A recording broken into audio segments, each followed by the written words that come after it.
네, 여러분 반갑습니다. 정의당 국회의원 박원석입니다. 지금 이곳 시청 앞에 그 정의당의 천막농성장에서 보내드리는 팟캐스트 공개방송 대통령 품격이 뭐예요? 지금부터 1시간 반 동안 여러분과 함께 진행을 하겠습니다.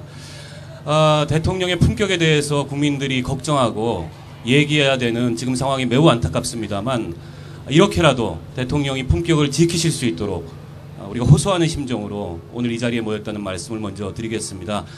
오늘 이 자리에 함께 그 얘기를 나눠주실 품격이 있는 세 분의 게스트가 오셨습니다. 맨 오른쪽에 그 정의당 천호선 대표부터 간략히 근황을 포함해서 품격 있게 자기소개를 해주시기를 먼저 부탁드리겠습니다. 예, 반갑습니다. 천호선입니다. 예. 마이크 상태가 좋지 않군요.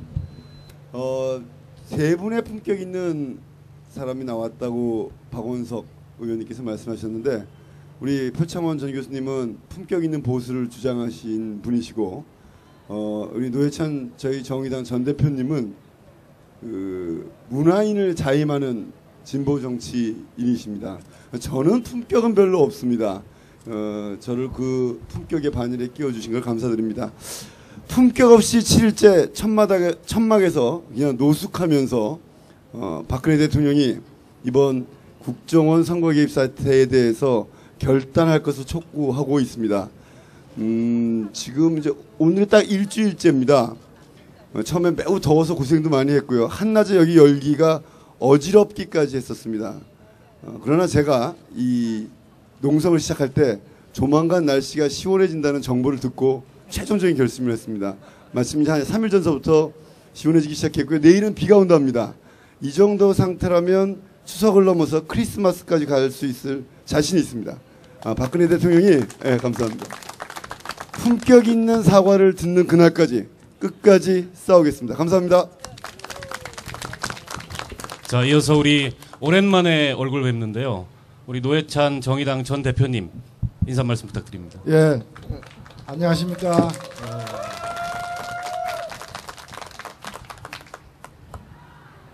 예, 반갑습니다. 예. 네, 생방송의 묘미입니다. 박수 한번 보내주십시오. 예, 반갑습니다. 오늘이 보니까 박근혜 대통령이 대통령으로 취임한 지 6개월하고 이제 하루 지난 날인 것 같습니다. 개월수로 이제 정확히 6개월 지났는데, 오면서 곰곰이 생각을 해봤어요. 박근혜 대통령이 6개월 동안 한 일이 뭔가. 여러분 혹시 뭐 머릿속에 떠오르는 거 있습니까? 예, 저는 사실 떠오르는 게 없어요. 대통령이 6개월 동안 한 일이 뭔가, 공약을 지킨 것도 아니고, 또 국민들의 강력한 요구를 받아들여서 뭔가를 조치를 취한 것도 아니고, 6개월 동안 한 일이라는 게 나는 도움을 안 받았다 그 얘기한 거 하고, 그 다음에 예, 그렇죠. 중국 가서 옷을 몇 번 갈아입은 거 하고, 도대체 한 일이 뭔가. 다른 직장에서 아마 저렇게 제대로 할 일을 안 하게 되면은 쫓겨나거나 아니면 감봉 처분받지 않을까 이런 생각도 참 듭니다. 대통령의 품격을 거론하는데 우리 국민들이 바라는 것은 품격 있는 대통령이기 이전에 대통령으로서 마땅히 해야 될 책무, 마땅히 해야 될 일을 하는 대통령을 원하는 게 아닌가, 그런 생각이 듭니다. 사실 지금 우리 천호선 정의당 대표께서 이 천막농성장을 이 시청 앞에 마련하고, 또 민주당의 김한길 대표도 이제 노숙 투쟁에 또 돌입을 하셨는데, 이렇게 주요한 야당의 이 지도자들이 지금 대통령하고 거리가 얼마 안 되죠. 10m 안 되죠. 한 2km 됩니까? 가까운 거리에 이렇게 나와서 목청 높여 요구하는데도 대통령이 끄떡도 하지 않는 것 같습니다. 저는 이 상황이 오래가지 않을 것이다. 이 상황이 이런 식으로 그냥 뭉갠다고 해서 뭉개지는 게 아니다. 저는 박근혜 대통령에게 오늘 모두의 그 말씀을 꼭 드리고 싶습니다. 2013년 여름 이거 피하면은 피해질 것인가? 그렇지 않습니다. 4년 내내 5년 내내 따라다닐 것입니다. 그런 점에서 매도 먼저 맞는 것이 낫다. 이게 우리 조상들이 오랫동안 박근혜 대통령을 위해서 준비한 말입니다. 매도 먼저 맞는 것이 낫다. 이 말을 꼭 기억하시기 바랍니다. 네, 고맙습니다. 그 근래에 이 대한민국 경찰이 여러분 20만 명입니다. 20만 대한민국 경찰의 품격과 자존심을 여지없이 구겨버린 두 사람이 있었습니다. 조현오 전 청장과 그리고 김용판 전 서울청장입니다. 그렇게 형편없이 정말 땅바닥에 떨어진 대한민국 20만 경찰의 품격과 자존심을 살리고 계신 두 분이 계십니다. 바로 이 자리에 계신 표창원 교수님과 얼마 전에 청문회에서 유일하게 국민들 가슴을 후련하게 해줬던 전 수서경찰서의 권은희 과장 두 분이시죠. 우리 표 교수님 오랜만에 나오셨는데 인사 말씀 듣겠습니다. 예, 안녕하세요. 네, 반갑습니다. 이렇게 열린 하늘 그리고 광장에 모인 여러분들과 만나게 돼서 너무나 반갑고요. 그리고 너무 그동안 우리 국가와 민주들 특히 예 마이크가 이 국정원에서 만든 건가요? 예. 늘 아프고 힘들고 어려우신 분들 곁에서 노력해 오셨던 노회찬 전 대표님, 천호선 대표님, 또 우리 박원석 의원님과 함께 한다는 것 자체가 제게는 큰 영광입니다. 네, 여러분 감사합니다. 네, 고맙습니다. 세 분과 함께 앞으로 1시간 반 동안 아주 밀도 있게 이 대통령의 품격에 대해서 얘기를 나눠보도록 하겠고요. 무엇보다 지금 이곳 시청 청사 앞에 우리 시국회의 촛불에 나오시는 시민들의 계산법으로 수백 명의 시민들이 운집해 주셨습니다. 경찰은 아마 수십 명이라고 할지도 모르는데 카메라 한번 비춰주세요. 카메라 왜 안 들어오죠? 예, 박수 한번 치겠습니다. 반갑습니다. 네, 본격적으로 얘기를 나눠보겠는데요. 엊그저께였죠. 박근혜 대통령께서 근 2달 만에 이 국정원 사건에 대해서 언급을 하셨습니다.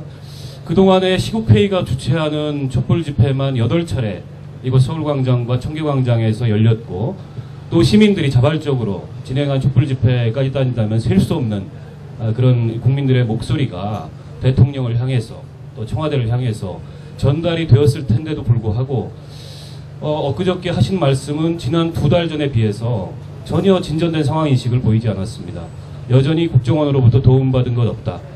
그리고 더 이상 정쟁하지 말고 민생입법을 위해서 최선을 다하자.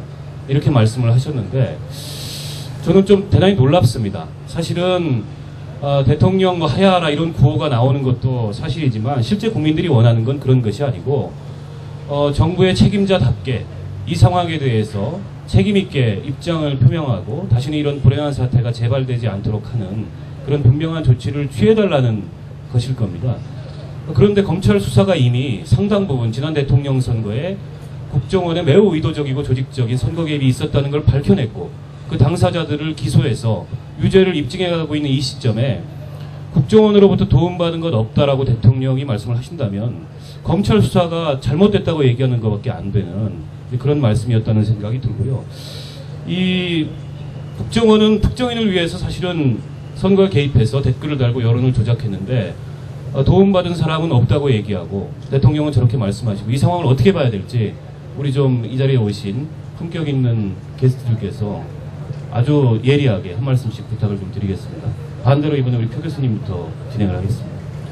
예, 일단은 그런 비유를 제가 많이 씁니다. 냉면집과 콩국수집이 경쟁을 하고 있습니다. 우선 손님들이 50대 50 정도로 들어가시는데 어느 날부터 갑자기 콩국수집에 가시는 손님들의 발길이 뚝뚝 끊어지기 시작해요. 그 냉면집으로만 몰려서 냉면집은 대박이 나고 콩국수집은 망했습니다. 나중에 알고 보니까 누군가가 구청 위생과 직원에게 들었다면서 콩국수에서 설사병을 일으키는 살모넬라균이 나온다더라. 그 이야기를 들으니까 어때요? 콩국수 먹고 싶어집니까? 안 먹고 싶어지거든요. 그래서 콩국수집 사장님이 그 얘기를 듣고 이건 문제가 있다라고 해서 막 찾아봐서 누가 그런 얘기를 했나 그래서 실제로 그 구청의 위생과 직원이 냉면집 사장님의 사촌 동생이라는 걸 알아냈습니다. 그래서 경찰에 신고했는데 경찰에서 증거가 없다 이런 얘기를 해서 다 포기하고 집에 갔습니다. 그럼 몇 달 뒤에 뉴스에 나와요. 아, 그 시청, 그 구청 위생과 직원이 실제로 그런 허위 사실을 유포했고 그 말을 퍼뜨린 사람들이 잘못 알고 콩국수집에 안 갔다더라. 그때 냉면집 사장님이 말씀하셨죠. 저는 시청 위생과 직원으로부터 도움받은 게 하나도 없습니다. 저는 이용한 적도 없고 활용한 적도 없습니다. 우리가 그 말을 어떻게 이해해야 될까라는 거죠. 그렇게 얻은 수익을 우리가 뭐라고 부릅니까? 부당이득이라고 하죠.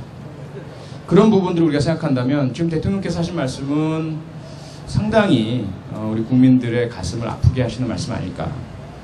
스스로가 분명히 이 국정원의 그러한 불법적인 활동, 국정원법 제9조 위반이고 명백하게 그리고 공직선거법 위반임이 확인되고 있는 이 사건에 있어서 시작은 당연히 이명박 전 대통령에게서 시작이 됐습니다. 그리고 대부분 그렇게 됐죠. 하지만 12월 16일 날 김용판 전 서울경찰청장이 허위 수사 결과를 발표하는 순간부터 이 사건은 대통령 선거와 관련을 맺게 될 수밖에 없었죠. 그렇게 된다면 아무리 본인은 전혀 의도가 없었고 진짜로 무슨 일이 일어난지 몰랐다 하시더라도 결과적으로 이렇게 된 부분에 있어서 스스로가 상당 부분 이 부분의 잘못됨을 인정하시고 그리고 그 스스로가 선거 기간 중에 상대방 후보를 비난하고 공격하셨던 말씀 분명히 있거든요. 그 부분에 대한 해명을 하시고 사과를 하시고 그 다음에 이런 나쁜 짓을 저지른 국정원과 그 직원들에 대해서 엄정한 수사 및 처벌을 촉구하시는 그런 말씀을 하셔야지 나는 개인적으로 아무런 관련이 없다라는 말씀으로 이 사안에서 이렇게 혼자 벗어나시는 것은 결코 대통령의 품격에는 어울리지 않는다라고 저는 생각합니다. 네.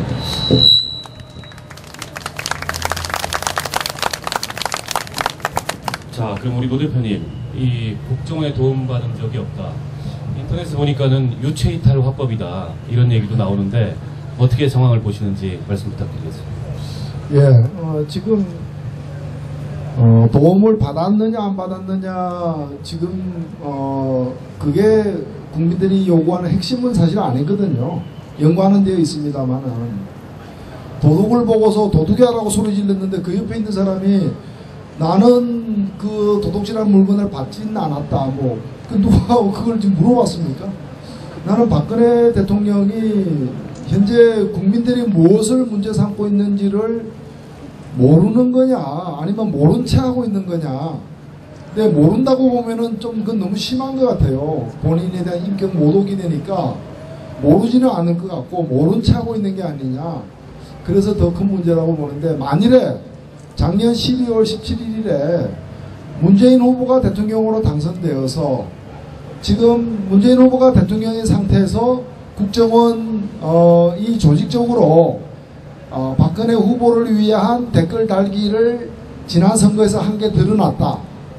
그러면 문재인 대통령은 어떻게 해야 되는가? 사과해야 됩니다. 왜? 국정원이 한 일에 대해서는 일단 대통령이 사과를 해야 되는 거예요. 그렇잖아요. 국정원이 한 일을 뭐 전호선 대표가 사과하면 됩니까? 그렇잖아요. 왜냐하면 대통령 직속기관이 국정원이기 때문에 국정원이 작년에 누구를 도왔든 또 누구를 도왔든 어느 정도 도왔든 관계없이 국정원이 국정원법을 어기고 공직선거법을 어기는 그런 불법 행위를 했다면은 그것에 대해서 아직 재판 결과가 안 나왔다 하더라도 대한민국 검찰에서 명백한 증거를 가지고 기소까지 지금 했고 그리고 누가 보더라도 국정원도 그것이 뭐 대북 심리전 일환으로 했다라고 할 뿐이지 댓글 자체를 안 달았다고 얘기는 안 하고 있단 말이죠. 그렇다면 현재 확인된 밝혀진 명백한 사실을 가지고서 국정원의 그러한 불법 행위에 대해서 국정원을 감독할 책임이 있는 현재의 대통령이 잘못에 대해서 사과를 하고 다시는 그런 일을 하지 않도록 하는 그런 조치를 취할 의무가 있는 것입니다. 그런데 거기에 대해서는 이런 방구 얘기도 하지 않고 나는 도움을 안 받았다. 아니 국정원이 도움을 줬는데 도움을 안 받았다 뭐 배달 사고가 난 겁니까? 그렇잖아요. 그래서 도움을 받았는지 안 받았는지 하는 문제는 본인이 할 얘기가 아니에요. 사실은 이것이 선거 결과에 어느 정도 영향을 미쳤는가는 법원이 판단할 문제이지, 본인이 별로 도움 안 됐다, 그 뭐 본인이 그렇게 생각한다고 해서 뭐 실제로 도움이 됐는지 안 됐는지의 객관적 사실하고는 관계가 없는 부분입니다. 그래서 저는 무엇보다도 첫 번째, 대통령으로서의 책무, 마땅히 해야 될 일을 안 하고 있다, 이게 문제라는 거죠. 이것은 누가 대통령으로 당선되었든 국정원이 지난 대통령 선거를 앞두고 한 일에 대해서는 국민 앞에 머리를 숙여서 잘못을 시인하고 사과해야 될 부분인데 그걸 안 하고 있다는 것이고, 그런 겁니다. 만약에 그날 밤 근거 없다라고 경찰이 발표하지 않고 수사해보니 문재인 후보가 대통령이 되어서는 안 되는 이유 등의 댓글을 1200개씩 내 팀이 수천 개를 달았다 라고 발표했으면 어떤 일이 일어났을까요? 도움을 받지 않았다는 얘기는 정말 원세훈 원장과 이명박 대통령에 대한, 그리고 상식에 대한 인간적 도리가 저는 아니라고 생각합니다. 그렇기 때문에 그 자체만으로도 문제라고 생각합니다. 저는 이건 맞다고 봐요. 난 몰랐던 일이다, 내가 안 시켰다, 이건 말은 맞아요. 진실인지 아닌지는 좀 더 두고 봐야 되겠지만 1년 뒤에 또 어떤 사실이 2년 뒤에 나올지 모르지만 그 말은 맞습니다. 그렇다고 하더라도 사과해야 됩니다. 제가 항상 하는 얘기지만, 만약에 국정원이 문재인 후보를 도왔다고 하더라도 국정원이 개입해서는 안 될 선거에 개입했기 때문에 정권이 바뀌고 나서 진실이 밝혀지면 박근혜 대통령이 우리 국가기관이 선거에 개입했다, 사과해야 됩니다. 노무현 대통령은 수십 년 전에 국가기관이, 정부가 제주도 양민들을 학살했던 4.3 사건에 대해서 사과했습니다. 그게 대통령입니다. 내가 몰랐던 일이다 라고 해서 사과하지 않아도 된다, 책임질 것 없다라는 것은 보통 사람도 꼭 그렇지는 않습니다. 대통령이라는 자리는 그런 것 이상의 책임 윤리를 요구하는 자리인데, 내게 도움받은 적이 없다라고 해서 저렇게 아무 책임이 없는 것처럼 얘기하시는 걸 보면서 저는, 제가 몇 번 인터뷰 때 얘기했는데, 좀 뭔가 품격 있게 대통령을 말씀드려야 되는데 뭐라고 할까, 뭐 초보적인 윤리의식, 뭐 초등학생 같은 윤리의식, 그러다가 오늘 그냥 확 까놓고 말씀드리면 정말 유치한 그런 윤리의식 가지고는 대통령 맡을 자격이 없다고 봅니다. 아마 두려워하는 것은 그것을 인정하는 순간 권력이 흔들거릴 거라고 생각하시는 것 같은데, 저도 청와대에 있어봐서 하는데요, 권력은 인정할 걸 인정하고 소통할 걸 소통할수록 더 강해진다는 그런 충고의 말씀을 드리고 싶습니다. 예, 그 세 분 말씀의 요지를 정리하자면, 지금 박근혜 대통령에게 국민들이 책임과 사과를 요구하는 것은 지난 대통령 선거에서 국정원으로부터 도움을 받았기 때문이 아니라, 도움이 됐는지 안 됐는지는 사실 정확하게 얘기할 수가 없습니다. 다만 그런 사건이 일어났던 것은 객관적인 사실이고, 이미 검찰이 사법적인 어떤 판단을 가지고서 거기에 대해 수사를 하고 기소를 했기 때문에 그 사실 자체만으로도 이 권력의 책임자인, 그리고 헌법과 국민에 대해서 무한 책임을 지는 대통령은 충분히 책임있게 이 상황에 입장 표명을 해야 된다라는 그 요지의 말씀으로 들리고, 그게 사실은 민주공화국의 이 책임 원리에 부합하는 게 아닌가, 이런 생각이 듭니다. 좀 전에 이제 그 말씀들을 나누면서 이 사건이 이렇게 일관되게 그 정부와 여당이 사건의 책임을 외면하면서 급격하게 박근혜 대통령의 책임을 요구하는 이런 국민들의 광장의 목소리가 분출하고 있는데, 저는 개인적으로 어떤 생각을 하냐면, 이 사태의 책임에서 어떻게 하다 보니까 그냥 빠져있는 사람이 한 사람이 있다고 생각합니다. 이명박 전 대통령의 책임이 어떻게 하다 보니까 빠져있어요. 사실은 원세훈 전 국정원장은 이명박 전 대통령이 서울시장을 할 때부터 아주 측근으로서 오른팔 역할을 했던 사람이고, 그 배경에서 정보 업무에 대한 아무런 전문성이 없음에도 불구하고 국정원이 됐고, 그렇기 때문에 국정원이 진행하고 있는 거의 모든 일들을 대통령과 독대를 통해서 아주 소상하게 보고하고 상의했을 개연성이 매우 높습니다. 그래서 설사 박근혜 대통령이 후보 시절에 이 국정원의 댓글을 통한 선거 개입 사실을 직접 지시했거나 혹은 사전에 인지했을 가능성은 없을 수도 있다고 생각합니다. 물론 있을 수도 있겠죠. 그건 우리가 모릅니다. 앞으로 더 진실이 밝혀져 봐야 알겠지만. 그런데 오히려 이명박 전 대통령은 사전에 그것을 공모했거나 혹은 그런 일이 진행되고 있는 것을 알았을 개연성이 매우 높다. 저는 그렇게 보거든요. 그런 점에서 이 국정원 댓글 사건에 대한 어떤 직접적인 책임 그리고 법적인 책임을 물었어야 되는 대상이 아닌가라고 보는데 그 점이 좀 빠져 있습니다. 그렇다 보니까 이 책임의 범위가 좀 애매해진 측면이 있어요. 박근혜 대통령의 책임 범위가 어디까지냐? 이 선거의 정당성 자체에 대한 책임까지 져야 되는 거냐? 아니면 선거의 정당성 문제에 대해서 책임을 물을 근거는 지금 뚜렷하지 않기 때문에 선거의 정당성 문제를 떠나서 이 권력의 책임자로서 이 엄중한 사태에 대해서 책임있게 입장 표명하고 사과하고 재발 방지 대책을 세우는 것이 박근혜 대통령의 책임 범위냐? 이 점이 사실은 중요한 어떤 차이를 낳을 수 있다고 생각하거든요. 이 점에 대해서 한번 의견을 좀 여쭙고 싶습니다. 우리 표 교수님부터. 지금 박 의원님이 말씀하신 부분에 상당 부분 공감이 되면서 이 국정원 사건이 흘러간 이 상황을 좀 이렇게 되돌아보면 여러 가지로 아쉬운 점이 많습니다. 그 아쉬운 점 중에 하나는 뭐냐면 초기에 그 주체가 누구인지 불명했다는 거죠. 문제 제기를 하는. 야당은 멈칫거리고 시간이 많이 흘렀고요. 오히려 국민들께서 화가 나셔서 거리로 나오시고 요구하시고 뭐 이렇게 되면서 일이 흘러가다 보니까 사실은 대부분의 문제를 야기하고 그리고 그 당시 책임을 졌어야 할 이명박 전 대통령보다는 지금 당장 대통령이 되어 있는 박근혜 대통령에게로 주로 화살이 몰려가 있었던 거죠.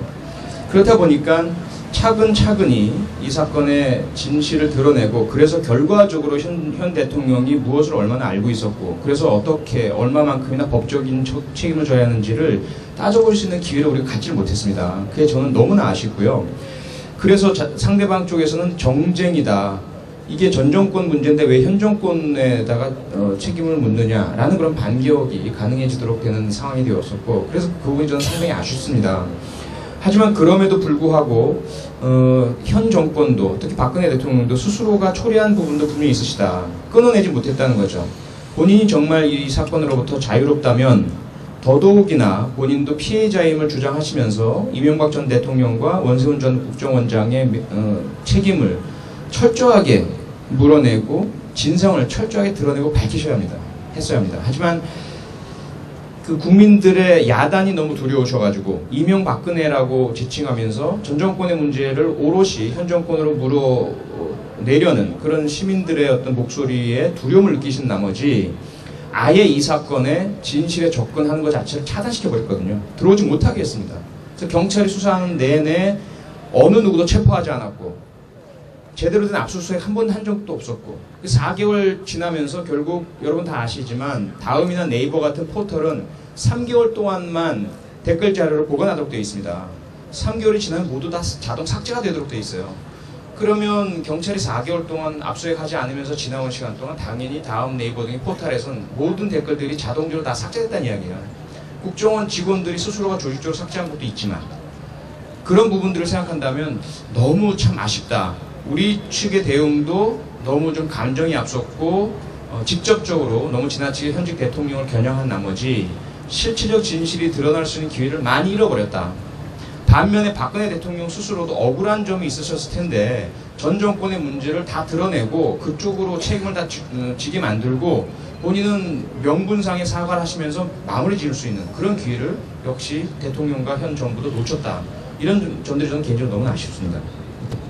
예, 표 교수님 말씀을 정리를 해보자면 국정원의 그 댓글을 통한 선거 개입에 관한 직접적인 책임은 이명박 전 대통령과 전 정권에게 그리고 박근혜 대통령은 정치적 책임을 가지고서 정치적 도의를 가지고서 이 사건에 대해서 사과하고 강력한 재발 방지 대책을 세울 책임 이렇게 좀 정리를 해서 말씀을 드릴 수 있을 것 같아요. 우리 노 대표님 의견도 좀 들어보겠습니다. 지금 대통령이 책임져라, 박근혜 대통령이 책임져라 이런 그 구호들이 광장에서 나오는데 그 책임의 범위가 도대체 어디까지냐? 지난 대선이 불법 부정선거였다는 걸 인정하라는 얘기냐? 아니면 지난 대선을 불법 부정선거라는 인정하라는 게 아니고 앞서도 말씀하셨듯이 도의적이고 정치적인 책임을 지고 사과와 함께 강력한 재발 방지책을 세울 그런 책임을 말하는 것이냐, 그 점에 대해서 조금 분명하게 정리를 해서 말씀을 좀 부탁드리겠습니다. 예, 지금 지난 3월달에 검찰에 의해서 원세훈 전 국정원장을 정점으로 하는 국정원 대선 시기 댓글 사건과 관련된 기소가 이제 이루어졌습니다. 방금 지적된 것처럼 당시 대통령이 알았는가 몰랐는가, 관여를 어떻게 했는가, MB 이명박 대통령이 어느 정도 했는가에 대해서는 수사도 이루어지지 않은 걸로 우리는 알고 있는데, 그런 문제점이 하나가 있고, 또 하나는 지금 이제 국회에서 국정조사가 사실상 이제 끝났지 않습니까? 이 파행으로 계속 이어지다가 제대로 결론도 내지 못하고 이렇게 새누리당의 그런 이제 그 강경한 대응 때문에 이제 무산되어 버렸는데, 그러면서 이 사건 자체가 이대로 그냥 끝나버리는 게 아니냐 하는 그런 걱정, 우려들도 꽤 많은 것 같습니다. 근데 저는 그렇게 생각하지 않습니다. 저는 이제 시작이다 이렇게 생각이 들어요. 제가 그렇게 생각하는데 두 가지 이제 차원의 문제가 있는데, 하나는 이제까지 드러난 것만 보더라도 국정원의 그 이른바 심리전단이라는 그 이상한 팀이 대선 시기에 댓글 몇 개 다는 것만 하진 않았다. 댓글도 몇 개 단 게 아닙니다, 사실은. 엄청나게 수백만 건 이상 단 걸로도 보여지는데, 바로 여기 박원순 시장에 대해서 이상한 글 써서 그 댓글 달고 막 퍼뜨린 데가 어디입니까? 그 국정원 아닙니까? 그리고 실제 저는 바로 이 광장에서 제가 2008년도에 그 촛불 한창일 때, 그때 그 촛불과 관련해서 국정원에서 각종 그 사이트에다가 글 올리는 걸 갖다가 제가 확인한 바가 있었습니다. 실제로. 국정원 직원으로부터.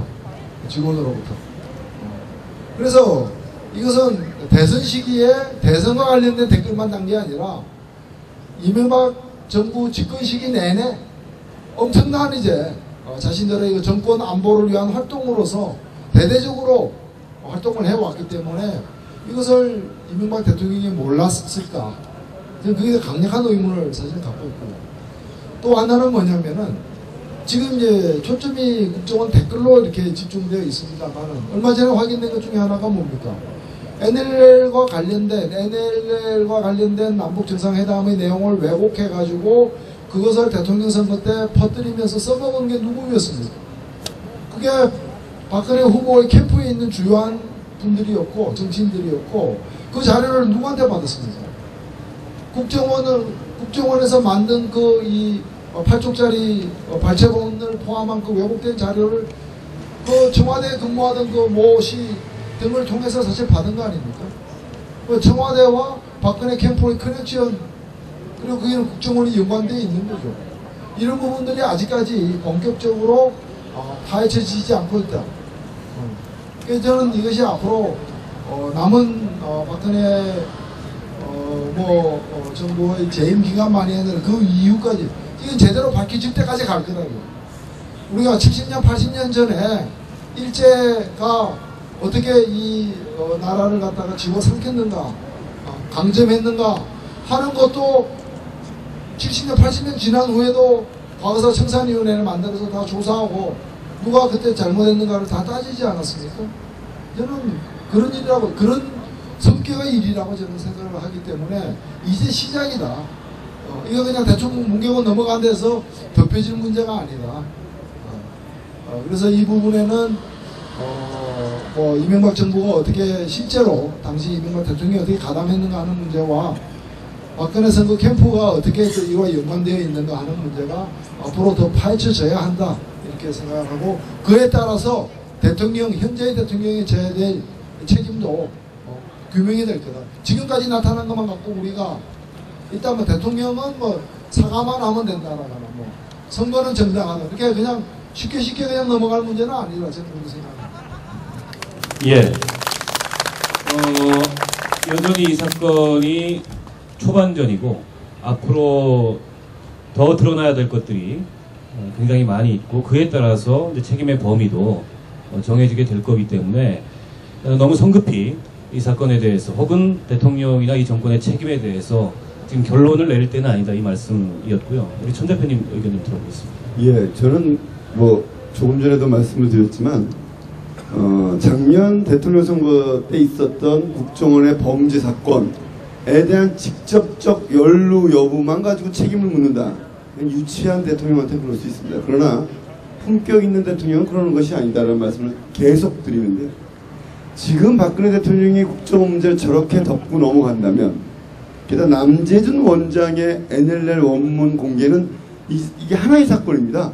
국정원 댓글 사건을 덮기 위해서 국정원장이 NLL 원문을 공개했습니다. 사실 한 덩어리의 사건인데, 이런 남재준 장관 보고 원장 보고 셀프 했던 것은 사실은 어떤 뜻이냐면요, 앞으로 4년 반 내 임기 동안 국정원은 나에게 과거처럼 수단과 방법을 가리지 말고 충성하기 바란다 라는 요구와 다를 바가 없습니다. 저는 이게 더 심각합니다. 또다시 제가 청와대에 있어서 하는데요, 이 국정원은 옛날에 뿌리가 어디냐면 중앙정보부에 있죠. 지금 새누리당의 뿌리인 공화당을 누가 만들었는지 아십니까? 박정희 대통령이 만들었는데, 중앙정보부가 당을 만든 겁니다. 정보기관이 만든 정당입니다. 그리고 선거에 개입해왔습니다. 정치에 개입해왔습니다. 김대중 대통령을 납치해서 살해하려고 했던 것도 중앙정보부입니다. 중앙정보부의 특징은 뭐냐면 오로지 대통령을 위해서 충성한다는 그 문화와 전통이 제가 청와대에 있었던 기간에도 남아있었습니다. 오로지 대통령한테만 보고하고 싶어합니다. 아시겠지만 참여정부 때 국정원이 대통령 원장의 주례 독대보고라는 게 그 정황에도 계속 있었습니다.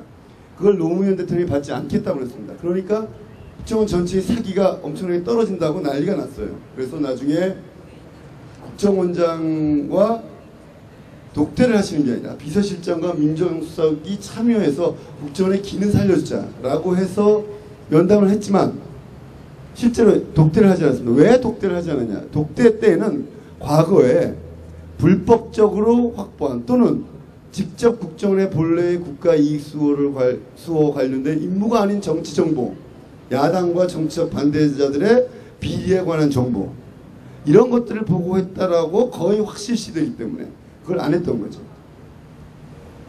그걸 받지 않겠다 그러니까 국정원이 사기가 떨어진다는 것입니다. 국정원이 그런 문화와 전통, 중앙정보부 때 김재규 정보부장이 총 들고 따라와 경호실 체질처리 들고 보고 쏴 라고 할 때 아무런 고민 없이 쏘는 사람들의 그 전통, 그게 국정원에 아직도 남아있습니다. 모든 문서를 좋은 의미에서 작성할 때 대통령이 본다라는 자세를 갖고 하면 뭐 좋은 자세일 수도 있죠. 제가 국정상황실장이라는 걸 했습니다. 저도 매일매일 국정원의 정보보고를 받아봤습니다. 국정원 정보보고와 경찰청 정보보고가 올라옵니다. 한 20-30꼭지 정도 돼요. 그런데 물론 이런 노력 때문에 참여정부 때는 개인 정치정보 전혀 없었습니다. 순 정책정보였습니다. 근데 국정원이 몇만 명인지는 대외비이기 때문에 말씀 못 드립니다. 그 중에 몇 분의 1이 드릴 수는 없지만 그 숫자가 보내준 자료 치고는 별 필요가 없더라고요. 때로는 경찰청 정책정보가 더 유익한 적도 있었습니다. 이제 그 말씀을 드린 이유는 국정원은 오로지 대통령한테 보고한다는 정신을 갖고 보고하고 활동하는 조직인데, 그 대통령이 너희들 저번에 잘못했는데 그거 잘못 아냐? 너희들 스스로 개혁해봐 라고 했다는 것은 앞으로도 계속 충성하라 이런 뜻입니다. 그러면 제가 항상 총만 안 들었지 이 국정원은 남재준 원장이 했던 것처럼 앞으로 공공연하게 선거와 정치에 개입할 것입니다. 때로는 시민들의 뒷조사를 할 겁니다. 저는 얼마 전까지 열애였었는데 우리 노회찬 대표, 표창원 교수님 아마 뒷조사가 시작됐을지도 모르고요. 저도 이 정의당 끝났습니까? 정의당 대표가 되고 난 뒤로 뒤가 서늘합니다. 어떤 일이 있을지 매우 의심스럽습니다. 여러분들도 예외가 아닐 수 있습니다. 저는 더 심각한 문제는 바로 미래에 대한 것. 이 문제를 확실히 하지 않으면 국정원이 과거의 중앙정부의 어떤 유령처럼 나타나서 대한민국을 유신시대 비슷하게 끌고 가지 않을까 하는 그런 두려움이 앞선다. 이걸 반드시 막아야 되겠다. 이것이 이번 제가 하는 투쟁의 가장 핵심적인 목표다. 이렇게 말씀드리겠습니다. 예. 앞서 우리 천 대표 말씀 중에도 얘기가 나왔지만 국정원의 조직이 도대체 어느 정도의 규모인지, 국정원이 예산을 얼마를 쓰는지 국민들 정확히 모르고 있습니다. 국가정보기구의 특성상 비밀주의의 예외를 어느 정도 법으로부터 인정받고 있기 때문에 그렇습니다. 국회 정보위원회라고 있어요. 국정원을 말하자면 감시감독하는 상임위원회인데, 이 정보위원회는 이제 겸임상임위라 그래서 다른 상임위를 하면서 정보위원회를 겸임을 하고 있고 숫자도 아주 작습니다. 근데 국회 정보위원회, 뭐 저희 정의당은 못 들어갔습니다만 회의를 하면 회의 자료가 없습니다. 그리고 회의록도 남기지 않습니다. 그게 이제 정보기구의 특성상 그런 비밀주의를 인정하기 때문에 그런 거죠.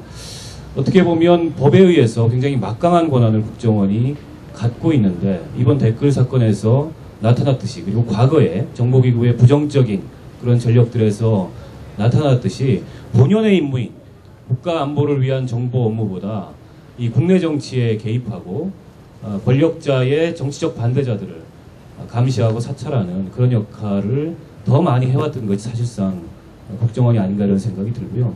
아까 굉장히 중요한 그 말씀을 하셨는데, 대통령과 독대를 안 하면 국정원의 사기가 떨어진다. 이 얘기가 바로 그거 아니겠습니까? 정상적인 그 국가 안보를 위한 정보 업무를 하고 있다면 매주 줄에 독대를 안 한다 그래서 국정원의 사기가 굳이 떨어질 일은 없겠죠. 마치 이건 권력자의 해바라기처럼 권력자의 입맛에 맞는 정보를 가공하고 정리해서 그걸 제공하고, 그로부터 국정원의 권력을 유지해 왔기 때문에 그런 어떤 정서와 판단이 나오는 게 아닌가 싶고요.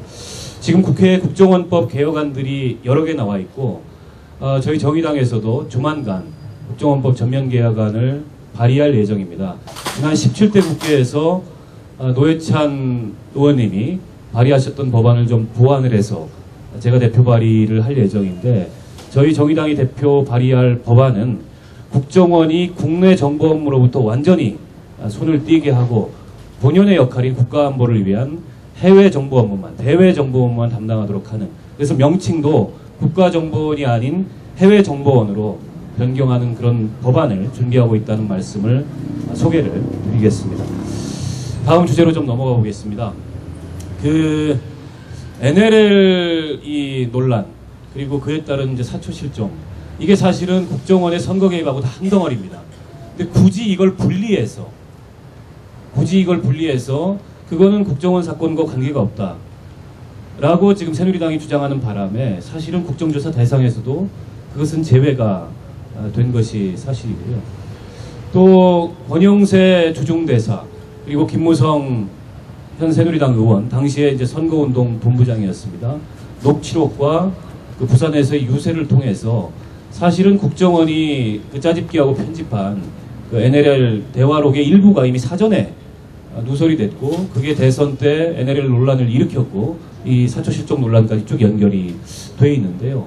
사실은 저는 국정원 댓글 사건 못지않게 심각한 국기문란 사건이고 국익에 중대한 이 손실을 가져온 그런 사건이라고 생각이 드는데, 그동안에 어떻게 보면 이 국정원 그 댓글 사건에 대응하는 이 전선을 다소 교란시킨다 이런 이유로 NLL 문제에 대해서 언급을 가급적이면 자제해왔던 게 사실인데요. 오늘 우리가 이제 열린 토크쇼를 하는 마당에 그 문제에 대해서 좀 한번 짚고 넘어갔으면 좋겠습니다. 특히 우리 천호선 대표께서는 당시에 청와대 근무하실 때죠?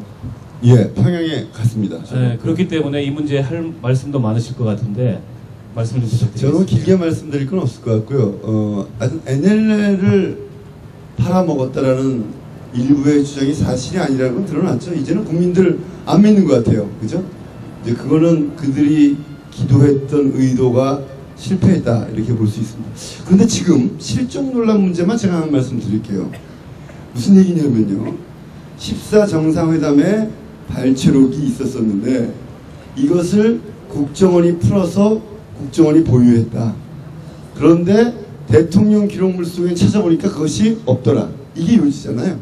그런데 이 없는 이유는 아마도 지금 새누리당이나 또는 청와대 등의 입장은 아마도 뭔가 숨기려고 노무현 대통령이나 참여정부 사람이 폐기하거나 일부러 이관하지 않았을 것이다. 이거예요. 근데 이 얘기는요, 앞뒤가 하나도 안 맞는 얘기입니다. 대통령 지정 기록물이라는 게 뭐냐면요.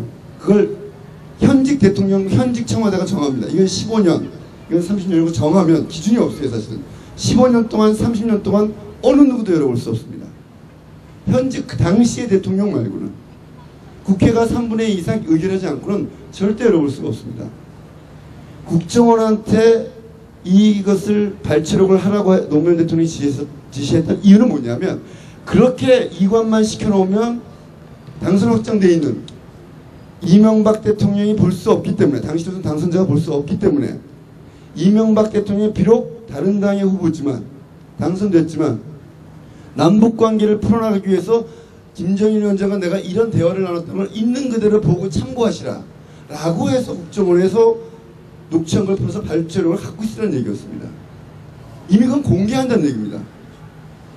대통령 기록물에서 이걸 시키지 않고 뺀다고 해서 숨겨지는 게 아니고 이미 국정원에 그것을 복원하라, 녹취록을 만들어라 라고 하는 것은 다음 대통령에게 넘기겠다는 거고요. 숨기지 않겠다는 것입니다. 오히려 숨기는 방법은 국정원에 안 시키고 청와대 NSC 안보비서관실 보고 통일안보 쪽 외교통일안보비서관실 너희들이 녹취록 만들고 대통령 기록물을 넘기버리고 폐기해라.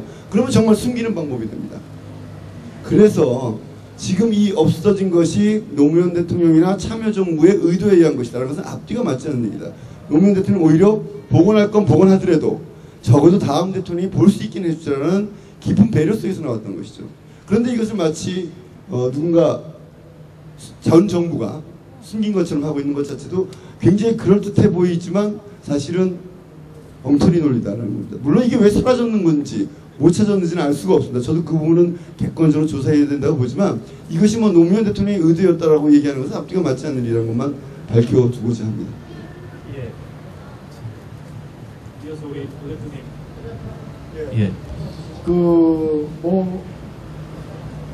박근혜 대통령이 대통령 후보 시절에 선거 공약 중에 하나가 최근에도 이렇게 보도가 좀 됐습니다만은 휴전선 비무장지대 안에 남북 양쪽 다 좀 군사시설을 철거해가지고 원래는 비무장지대라는 말 자체가 무장하지 않게 되어 있는데도 불구하고 서로 지금 남과 북이 휴전 협정을 맺은 이후로 계속 사실은 남과 북이 다 그 협정을 어기고 무장을 한 채 그 안에 들어가 있지 않습니까?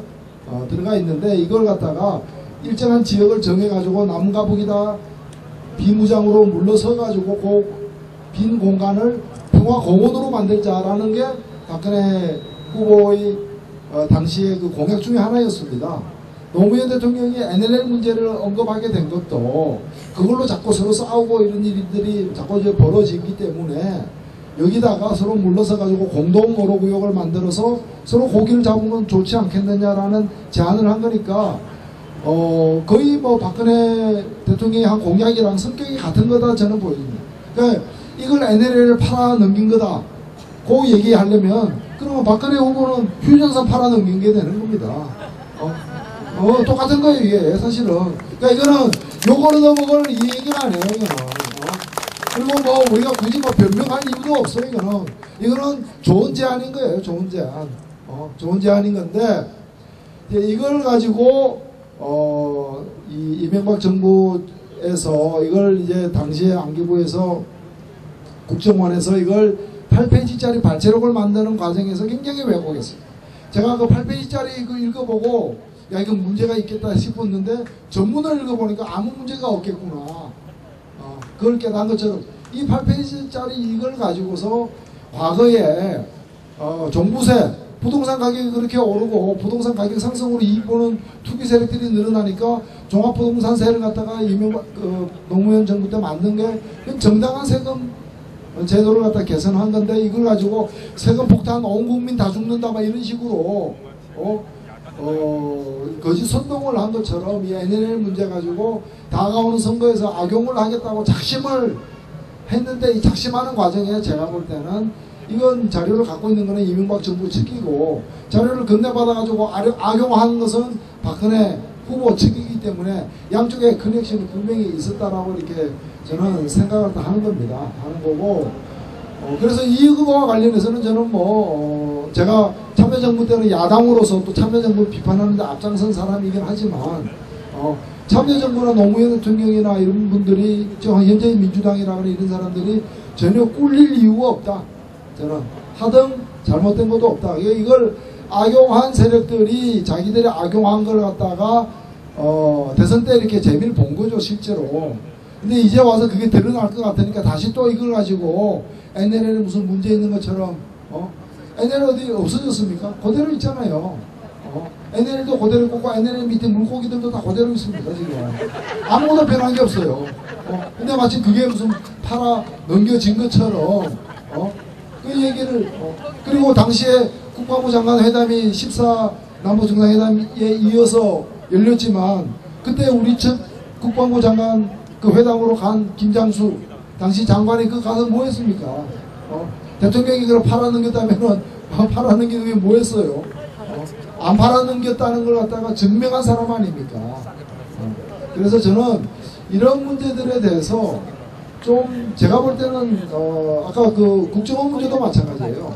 제가 2002년도에 대통령 선거를 앞두고 TV 토론에 나간 적이 있었는데 그때 그 정봉준 의원이 대선 후보로 출마할 그때 뭐 작정을 하고 있던 차인데 그런 양반도 국정원이 국내 정치에 일체 개입하지 못하도록 순수 해외 정보, 대외 정보만 다루는 기관으로 거듭나야 된다고 주장하면서 국정원 해체를 주장한 게 당시에 정봉준 의원이었어요.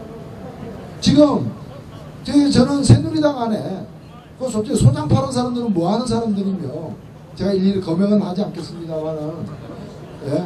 그 사람들도 뭐 하는 사람들이냐고요. 당시에 정봉준 의원 같은 사람도 국정원 해체해야 된다. 국내 정치 개입해서는 안 된다라고 주장했는데 지금 새누리당에 그런 얘기하는 사람이 있습니까? 새누리당의 생명체가 지금 살고 있습니까? 그 얘기를 하고 싶은 거예요. 몇 명 있어야 될 게 아니냐 이거야. 그런 얘기 하는 사람 그냥 한 명은 문제인 거예요. 국정원이 이렇게 이탈해서는 안 된다. 잘못한 건 잘못했다고 시인하자 하고 넘어가자. 이런 얘기를 왜 당당하게 떳떳하게 못하냐 이거예요. 예, NLL 밑에 물고기는 살고 있는데 새누리당에는 생명체가 살고 있는 건지 굉장히 의심스러운 상황이고 정리를 해보면 이런 것 같습니다. NLL이라는 게 해상경계선 아닙니까? 그 해상경계선을 두고 그동안에 남북 간의 실갱이가 역사적으로 있어 왔고 그로 인한 어떤 물리적인 충돌까지도 있어 왔던 거죠.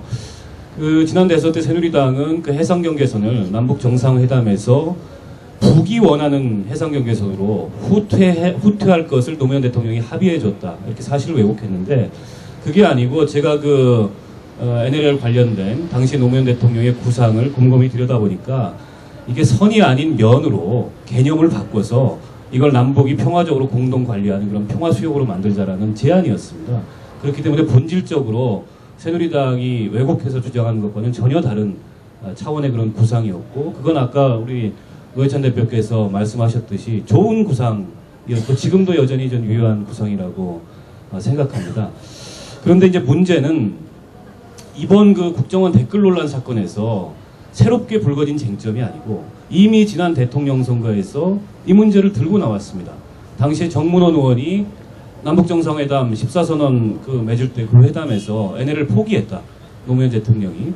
그로 인해서 뭐 민주당하고 지금 그 송사까지 걸려 있는 상황이고요.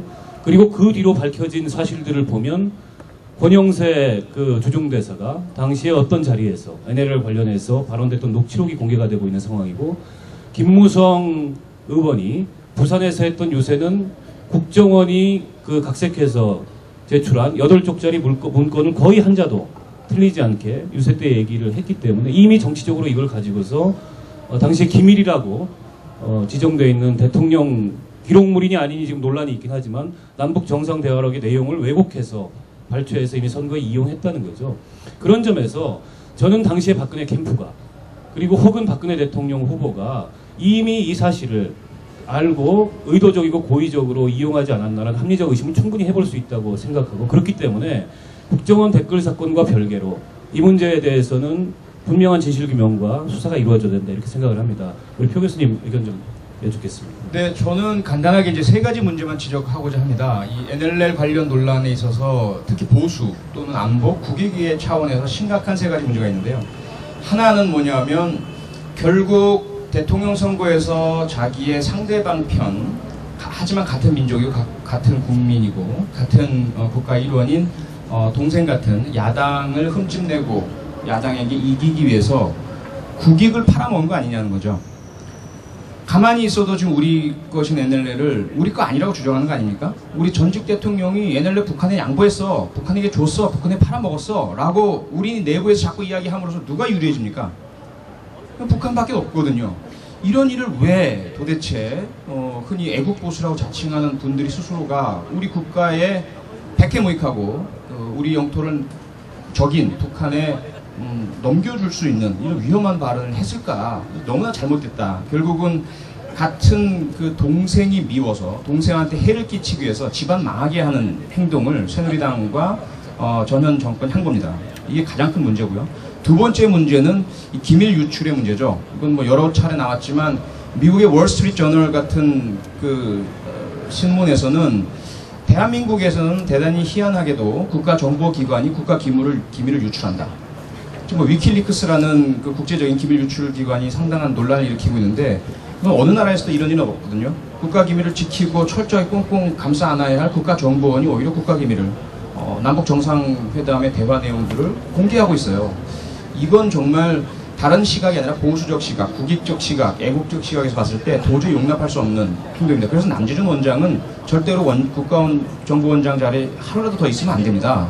세 번째 문제는 이건 조금 이제 전문적 차원의 문제인데요. 그 협상의 테크닉 관련된 부분입니다. 제가 이제 아직까지는 국가 대테러 협상 전문위원입니다. 그래서 만약에 우리나라에서 테러 관련한 사건이 일어나면 제가 가서 협상의 기술을 자문하고 조언하고 또는 필요하다면 제가 직접 협상을 하도록 되어 있고 저는 과거에 협상 기법에 대한 훈련을 국내에서뿐만 아니라 미국에서도 받았고 수행을 해봤고 국정원과 함께 모의 대테러 훈련상에서 실제로 그런 대테러 협상을 했던 사람입니다. 그래서 제가 드리고자 하는 말씀은 뭐냐면 테러범이든 인질 강도범이든 그들과 협상을 하는 과정에서는 목표는 뭡니까? 결국 인질을 무사하게 구출하는 것이거든요.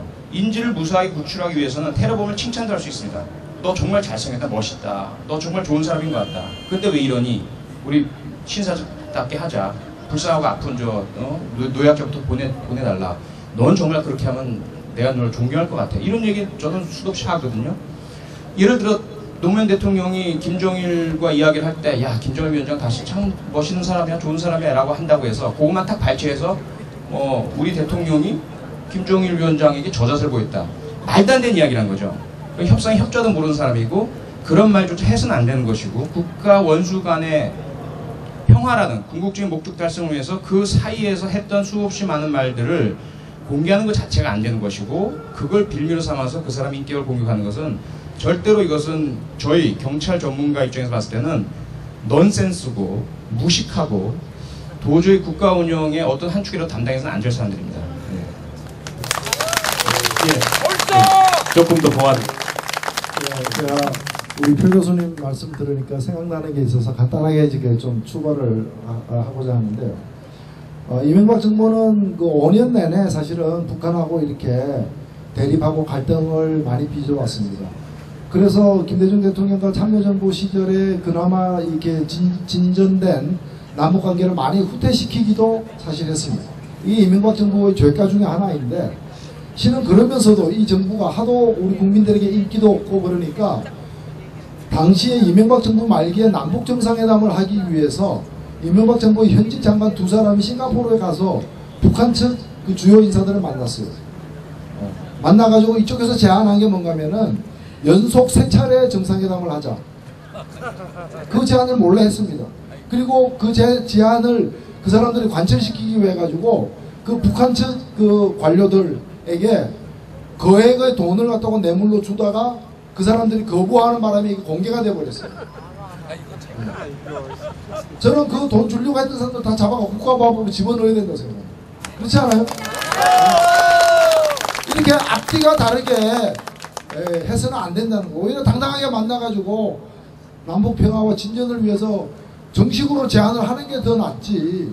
왜 뒤로는 이런 식으로 하고 겉으로는 또 마치 무슨 북한하고 싸우듯이 이렇게. 그래서 나는 가장 이렇게 그 비겁한 정부가 이명박 정부였고 그 비겁한 정부가 물러서서도 이 NLL을 갖다 악용하는 비열한 짓을 계속 하고 있다 이렇게 생각합니다. 예. 사실은 국익과 안보라는 건 보수에게 있어서 굉장히 중요한 가치입니다. 근데 앞서 부창원 교수님이 말씀하셨듯이 그런 가치를 기준으로 봤을 때도 NLL 논란을 저런 방식으로 벌이는 것은 보수가 보수 스스로의 가치조차 제대로 사실은 지키지 않는, 어떻게 보면 정말 정권을 담지할 그런 능력이나 그런 철학이 없는 그런 사람들임을 스스로 보여준 것이 아닌가라는 생각이 들고, 이명박 정부 5년 내내 민주화 이후에 그 어떤 정권보다 가장 강하게 말하자면 그 북과 냉전적인 그런 구도를 유지했습니다. 노태우 정부 시절에도 사실은 그 어떻게 보면 남북 관계에 있어서 여러 가지 변화를 추구하기 위한 그런 노력들이 있었고, 그 뒤로 쭉 사실은 그런 노력들이 있었는데, 이게 갑자기 그 이전으로, 민주화 이전으로 회귀를 해버린 상황이었는데, 우리 노 대표님 말씀하셨듯이 겉으로만 그랬을 뿐 뒤로는 사실은 남북 관계에 있어서 꼬인 실타래를 아무것도 풀지 못하는, 오히려 이쪽 남쪽 정부의 체면만 상하는 그런 행동들을 했고, 그 결과 안보도 이뤘죠. 천안함 사건 일어났죠. 연평도 포격 사건 일어났죠. 그런 면에서 보면 참 지난 그 김대중 정부, 노무현 정부 이 10년의 민주정부 시절에 굉장히 많은 노력을 통해서 진전시켜 놓은 이 남북 관계가 한참이나 후퇴한 상황인데 굉장히 답답합니다. 그런 생각을 하면.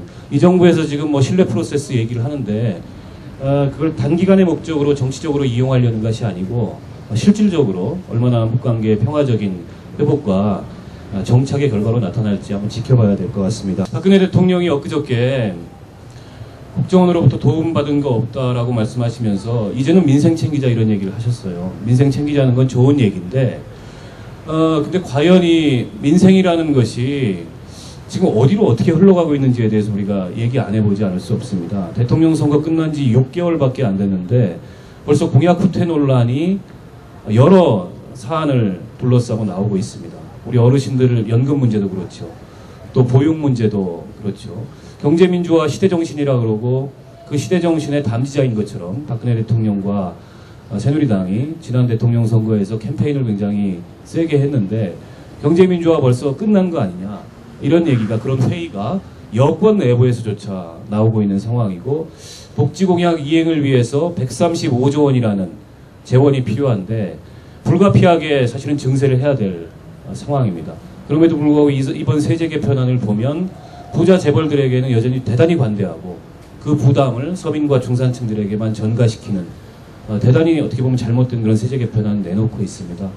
이 상황을 어떻게 봐야 될지, 박근혜 대통령의 공약 뒤집기 혹은 말로만 민생, 뒤로는 사실은 민생에 구멍이 숭숭 뚫려 있는 이 상황에 대해서 말씀들을 좀 나눠보겠습니다. 9월 2일부터 정기국회가 시작됩니다. 정기국회는 법에 의해서 자동 소집되도록 돼 있습니다만 여야 간의 의사일정 합의가 돼야 회의를 열 수 있고 민생에 관해서 논의를 할 수 있습니다.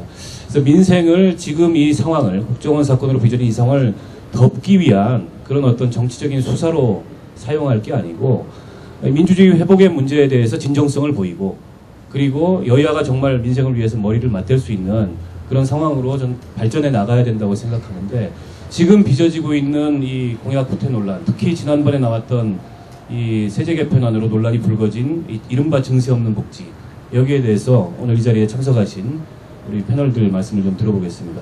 이번에는 우리 노 대표님이 첫 말씀을 좀 꺼내주셨습니다. 예, 대통령이 며칠 전에 민생을 챙기겠다고 이렇게 국민들에게 일종의 선언을 하고 제일 먼저 한 일이 바로 오늘 아침에 대기업 총수, 재벌 총수 10명을 만났습니다. 그래서 이제 민생이라고 해서 난 뭘 챙기냐 했더니 대기업 챙기겠다 이게.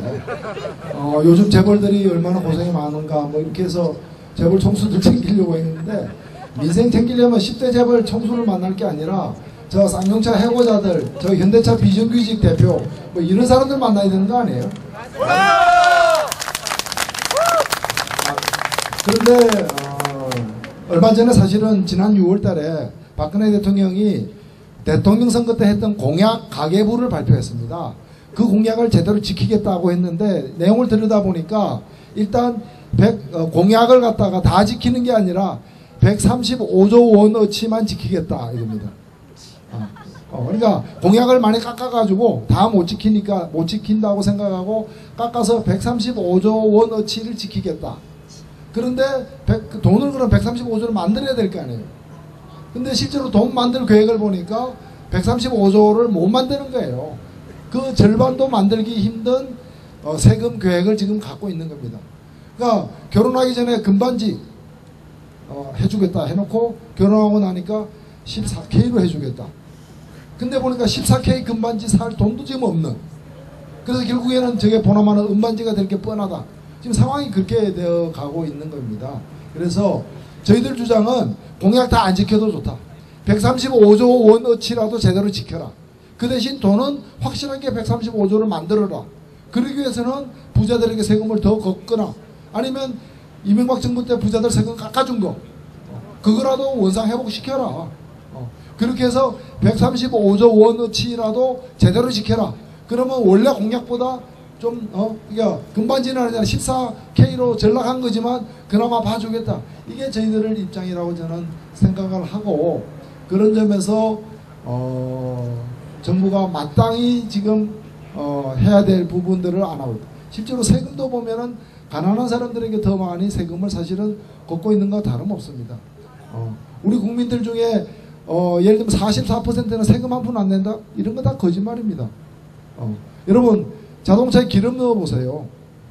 10만원어치 넣으면은 47,000원이 세금입니다. 서민들이 소주 한 병 드셔보세요. 1,000원짜리 소주 한 병 먹으면 500원이 세금입니다. 세금 한 푼 안 내는 국민은 없어요, 사실은. 오히려 서민들은 소득세 같은 거 좀 내고 싶은 거예요. 종합소득세, 나도 종합소득세 내는 인간이 되고 싶다. 그렇지 않아요? 나는 세금 면제받아서 정말 행복하다 이렇게 생각하는 사람들이 있습니까? 돈 더 벌어서 소득이 더 생겨서 세금 좀 내고 싶은 거죠, 사실은. 그래서 세금을 갖다가 안 내는 사람이 없다. 우리가 오히려 다른 나라보다 간접세 비중이 훨씬 크기 때문에 소득에 비해서는 우리 가난한 사람들이 세금을 다른 나라보다 더 많이 사실 내고 있는 겁니다. 그런데 실제로 우리나라 대기업들은 법인세 같은 걸 많이 깎아주는데 또 비과세 감면이라 해서 세금을 또 이렇게 감면해주는 제도가 워낙에 세게 발달했기 때문에 중소기업 하는 사람들이 실제로 부담하는 법인세보다 삼성전자와 같이 1년에 매출이 200조씩 되는 그런 회사가 법인세를 더 적게 내고 있는 현실이기 때문에 이걸 바로 잡고자 최근에 우리 정의당에서는 소득세 등 세금을 갖다가 개편하는 문제 그리고 복지를 제대로 이루어내기 위해서 사회복지세를 갖다가 도입해서 공평과세, 형평과세를 통해서 복지 재원을 마련하자는 그런 법안을 지금 제출해 놓고 있습니다. 예. 아주 구체적으로 박근혜 대통령이 지난 대통령 선거 시절에 약속했던 민생과 관련된 그런 공약들이 있습니다. 첫 번째가 당시에 이제 쌍차 우리 평택에 철탑 위에 노동자들이 농성을 하고 있었고 쌍차 문제가 굉장히 중요한 그 국정에 현안이 돼 있었습니다. 그 당시에 황우여 지금 새누리당 대표가 평택에 찾아와서 쌍용차 국정조사 하겠다. 대통령 선거 기간 중에 당대표가 와서 그런 공언을 하고 갔으면은 그건 대통령 선거의 공약입니다. 그렇지 않습니까, 여러분? 그런데 쌍차 국정조사 지금까지 열리지 않고 있고 그 철탑 위에서 한겨울 놨던 노동자들 빈손으로 내려와 있는 상황입니다. 이거 첫 번째 약속 위반이고요. 두 번째로 우리 어르신들 그 기초노령연금 지금 89,000원 그 용돈연금이라고 비판받는 이거 모든 노인들한테 20% 우리 국민연금 평균 가입자 평균 소득의 20%를 지급하겠다. 그러면 월 한 7, 8만 원이 됩니다. 이거 공약 내걸어서 어르신 표들 아마 쏠쏠하게 새누리당이 얻었을 겁니다. 근데 지금 나오는 결과 보십시오. 깎아서 뭐 소득 여부에 따라서 깎고 또 가입 연한 여부에 따라서 깎아서 기존의 용돈연금과 거의 다르지 않은 그런 수준의 기초노령연금으로 이어가겠다. 두 번째 약속 위반입니다. 세 번째 최근에 이슈가 되고 있는 건데요. 민영화 문제 이명박 정부 5년 내내 논란이었습니다. 특히 인천공항, 또 철도, 발전산업, 물산업 이런 각종 공공서비스 민영화가 5년 내내 공기업 선진화라는 이름으로 시도됐고 논란이 있었는데 국민이 반대하는 국민적 합의를 이루지 않는 그런 민영화는 하지 않겠다. 직접 약속했습니다. 그런데 최근에 수서발 KTX 민영화가 일방적으로 그리고 아주 전격적으로 추진되고 있는 상황에서 그 약속 또한 어겼습니다. 사실은 이런 그 대통령 그 선거 당시의 약속 위반은 민생의 문제인 동시에 민주주의에 대한 심각한 어떻게 보면 회의와 또 위기를 가져오는 그런 문제라고 저는 생각하는데 우리 천 대표님 의견 좀 부탁드리겠습니다. 예, 뭐 아까 노 전 대표님께서 말씀하셨지만 지난 6개월 동안 약속했던 걸 확정한다. 약속했던 대로 시행하겠다고 발표한 게 하나도 없습니다. 다 후퇴했습니다. 장애인 등급제 없애겠다고 했지만 그대로 유지하기로 했고요. 영유아 보육 문제 지금 서울시와 한판 붙고 있는 국고에서 책임지겠다고 박근혜 후보가 약속하고 여야 국회의원이 합의한 법을 일부러 여당 의원들이 안 지켜서 박원순 시장을 정치적으로 몰아가기 위한 정치적 도구로 활용하고 있습니다. 뭐 이거 다 일일이 얘기 안 드리겠습니다. 지금 박근혜 대통령이 그리고 새누리당이 왜 민생을 외면하고 장외 투쟁하고 있냐 이렇게 얘기합니다. 저 그 말씀 좀 드리겠습니다. 박근혜 대통령은 수첩을 항상 가지고 다니시는데 대개 한 5년 전 이전의 수첩은 자동으로 삭제되는 모양입니다. 박근혜 대통령이 야당 총재 때요. 과감한 장애 투쟁을 했던 적이 있습니다. 기억하실지 모르겠어요. 뭐가 싸웠는지 아세요? 사학법입니다. 그때 사학법 싸움을 주도했던 아니 박근혜 대통령이 보호하려고 했던 사람이 예를 들면 누군지 아시죠? 영훈재단 김주한가요? 하여튼 이사장 이런 사람들의 이익을 옹호하기 위해서 장외투쟁했습니다. 당시 국민 여론의 70~80%가 장내로 돌아가라. 그랬더니 박근혜 당시 대표가 했던 얘기가 그렇게 돌아갈 거면 시작도 안 했다. 이게 당시 박근혜 한나라당 대표의 발언이었습니다. 민주주의는 민생과 무관하다.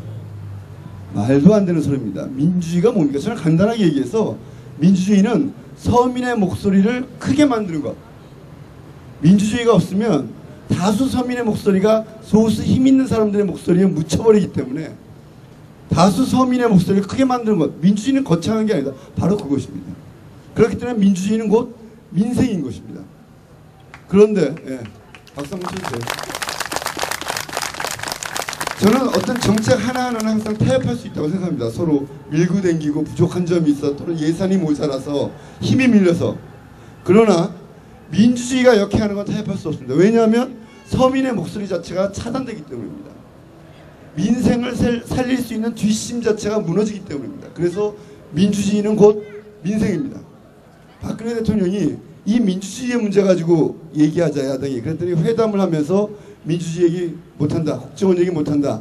민생만 얘기하자. 정말 품격 없는 대통령임을 그대로 드러내는 것입니다. 품격 있는 대통령은요. 제가 또 어떤 대통령 얘기는 안 드리겠는데 마치 뭐 그때 정부 출신이라는 것이 자꾸 강조되는 것 같아서 당시에 박근혜 대통령이 야당 총재 때 그때 당시에 영수회담은요. 국정의제 전반에 대해서 토론하자. 이런 거였습니다. 어떤 의제를 중심으로 토론하자. 이런 걸 썼지만 이런 얘기는 빼고 이런 건 없었습니다. 이것은 품격 있는 대통령이 아닌 것입니다. 박근혜 대통령 정신 차리십시오.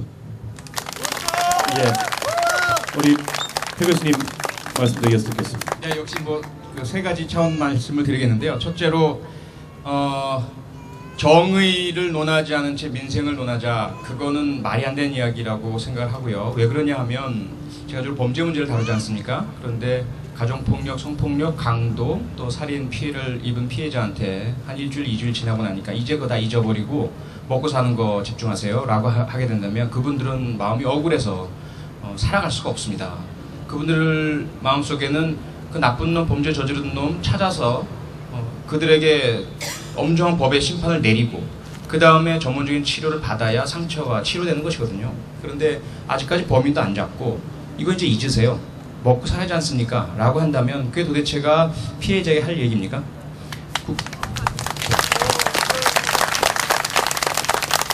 국정원 사건은 국민 모두가 피해자입니다. 헌법 제1조 대한민국은 민주공화국이다. 모든 권력은 국민에게서 나온다. 그 권력자인 우리 국민들을 유린하고 자기들 마음대로 뺏어온 거 아니겠습니까? 그런데 이 사건 해결하지도 않고 누가 했는지 밝히지도 않고 그런 행동을 한 사람들에게 엄중한 책임도 묻지도 않고 이제 먹고 사는 얘기하자. 말이 안 되는 이야기죠.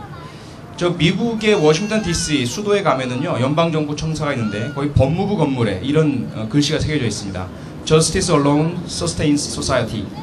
영어 자랑 좀 했는데요. 우리말로 하자면 오직 정의만이 사회를 지탱한다, 그런 이야기입니다. 정의가 무너지면 그 사회에 아무것도 제대로 돌아갈 수가 없습니다. 민생이 무엇입니까? 교육, 경제, 먹고 사는 문제, 취업. 이게 정의롭지 않고 원하는 사람, 힘든 사람이 자기 아들 갖다 취업시키고 성적 조작하고 이렇게 된다면 그게 민생이 제대로 되겠습니까?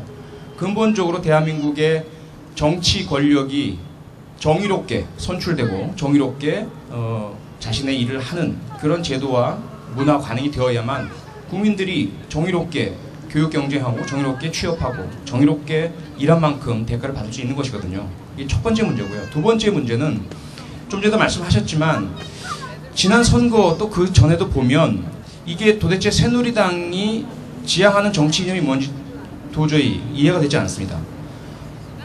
국민 다수에게서 인기를 얻을 만한 것이면 다 이야기를 하거든요. 안보는 보수적인 부분들을 주장하면서 복지는 사회민주주의적 복지를 막 얘기를 합니다. 하겠다고 얘기를 하고요. 그 다음에 서민과 중산층을 지향하는 것들을 하겠다고 해요. 그럼 결국은 모든 국민이 새누리당 찍으면 나에게 유리할 거야 라는 인식과 희망을 주신 거거든요. 그런데 실제로 집권하고 나서는 할 수가 없죠. 왜? 그걸 다 하려면 돈이 엄청나게 필요하고 그 돈을 조달하려면 세금을 올려야 되는데 세금은 올리지 않겠다고 약속을 했거든요. 그러다 보면 결국은 약속을 어길 수밖에 없게 되고요. 그런데 우리는 여기에 대해서 책임 물을 수 있는 방법이 아무것도 없습니다. 그러니까 앞으로 우리는 어떻게 할 것인가? 선거 때만 되면 지키지도 않을 공약, 자기들의 이념과도 맞지 않는 걸 마음대로 내뱉는 이런 상황을 그대로 방치할 수밖에 없는 이 상황을 우리가 어떻게 해야 될 것인가 숙제가 남겨져 있고요. 마지막으로 세 번째. 그래서 더더욱이나 물론 상황도 바뀔 수 있습니다. 처음에 약속했지만 그게 이루어질 수 없는 상황이 될 수도 있고요. 또 세금을 올리지 않겠다고 했지만 세금을 올리지 않으면 해결할 수 없는 문제가 될 수도 있죠. 그럼 무엇이 필요합니까? 국민의 동의가 필요하지 않습니까? 국민의 승인과 용서가 필요하지 않습니까? 그렇게 하기 위해서는 소통을 해야 합니다. 그리고 야당을 정치의 동반자 파트너로 인정을 해야겠죠. 같이 함께 수기하면서 우리 좀 도와주십시오. 같이 헤쳐나갑시다. 국민 모두가 잘 살기 위해서 이게 필요하지 않습니까? 그런데 지금 귀 닫아 걸고 입 닫아 걸고 나는 몰라, 나는 책임 안 져, 나는 아무것도 없어요. 이 상태로 6개월간 상태에서 어떻게 민생이라는 이야기가 입에서 나오는지 전 도대체 이해가 되질 않습니다. 예, 고맙습니다. 민생은 곧 민주주의이고 정의와 민주주의가 전제되지 않은 민생이라는 것은 사실상 허구입니다. 그렇기 때문에 지금 민주주의와 민생을 분리해서 그만 이제 광장에서 철수해서 민생 논하자고 얘기하는 건 민주주의를 부정하는 것일 뿐만 아니라 민생도 부정하는 그런 얘기라고 생각합니다. 정말 박근혜 대통령이 대통령다운 그런 철학과 품격을 보이려면 그런 구분, 그런 경계, 또 지금처럼 이 엄중한 상황에 대해서 외면하고 무책임한 모습을 보일 게 아니고 전부 다 끌어안고 폭넓게 이 상황에 대해서 야당과 소통하고 국민과 소통하는 그런 모습을 보여주셔야 된다. 다시 한번 호소를 드리고요. 죄송하지만 한 말씀만 더 드리자면 관련해서 그 1972년 미국에서 일어난 워터게이트 사건 때는요. 그 닉슨 대통령 당선 이후에 72년부터 74년까지 2년 동안 이 문제만 다뤘습니다. 국정조사 3개월 동안 TV로 생중계 계속했고요. ABC, NBC, CBS 3개 주요 방송사가 릴레이로 방송을 다 했고요. 그리고 특검, 국정조사, 재판, FBI 수사가 모두 동시에 이루어졌습니다. 오로지 이 문제에만 2년 내내 올인했다는 거거든요.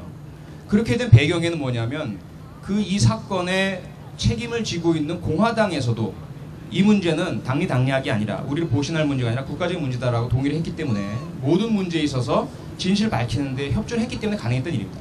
그랬기 때문에 2년 동안 온 국가가 워터게이트에 매달렸지만 민생 법안 국회에서 다 처리됐습니다. 정쟁이 아니니까. 민생에 관련된 모든 정책들을 제대로 다 이행됐습니다. 그게 지금 안 되고 있는 우리나라의 상황은 야당의 문제가 아니라 이 문제의 해결을 막고 있고 진실규명이 드러나지 않도록 하고 있고 국민을 화나게 하고 있고 야당을 밖으로 내몬 여당과 청와대와 대통령에게 문제가 있다는 것을 우리가 분명히 해야 됩니다.